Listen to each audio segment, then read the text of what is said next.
go back to the barbarian we used to love.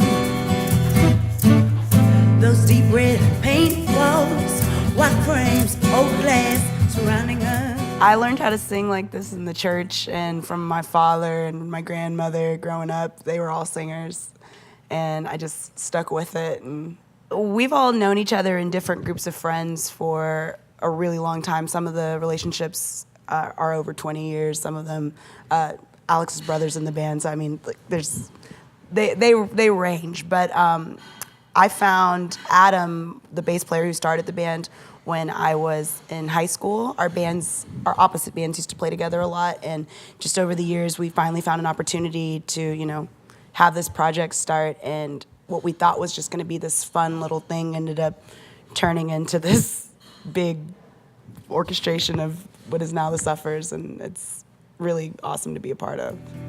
Do you ever wanna go, babe? Go, babe. Soul music has always been in Houston, but probably more so on the R&B side. As for what it is that we're doing, we didn't really have an example locally to look up to, but we all had, inspirations outside from, Sharon Jones to Lee Fields to James Brown. It's always been a part of who we are, just from just the eclectic nature of the scene down there. But when we started this, we were coming in with the idea of it being a ska, reggae, kind of just fun cover band. And when I joined, it ended up turning into this more soulful thing. And we've just turned into this, thing that we are now. And it's nothing. It's when a lot of people hear that, we're a soul band, they think that it's like a revival thing. And we're not. We're what soul is in 2014, at least to us, and what it can be in the future.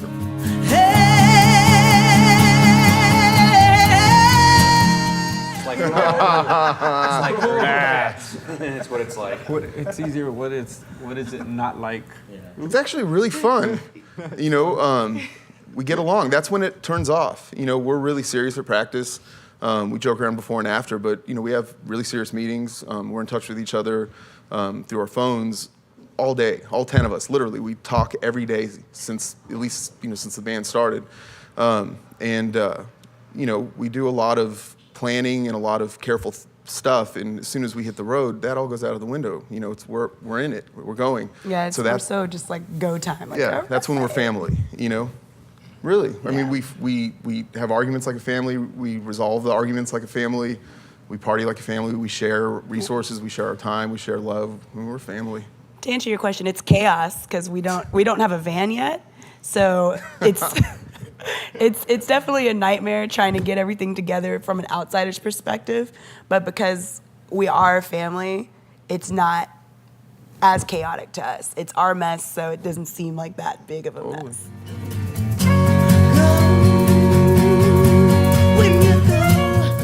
We love it. It feels like a long time coming. I mean, I know myself personally, since we started the band, I have a large group of friends and family that live up here that have been just waiting for us to come up. And I feel like every visit that I've made before this one has just been full of excuses as to why we weren't here. And for New Yorkers that I've met, if you're in a band and you haven't played New York, you're not really in a band. Like, you're not really trying to make anything of this. And so they would never really take me that seriously. So when we finally knew we were coming to CMJ and that we were coming not only just to do one show, but I think we're doing 4 or 5 shows, they knew that we were coming with the heat and that we were serious. And some of them came last night and they were just like, wow, I had no idea. I was like, girl, we're just getting warmed up. Like, we have been waiting 4 years for this. It's exciting. It feels like we've accomplished something that we kind of had people doubting that would ever happen because there are so many of us, but now we're ready to present. Thank you.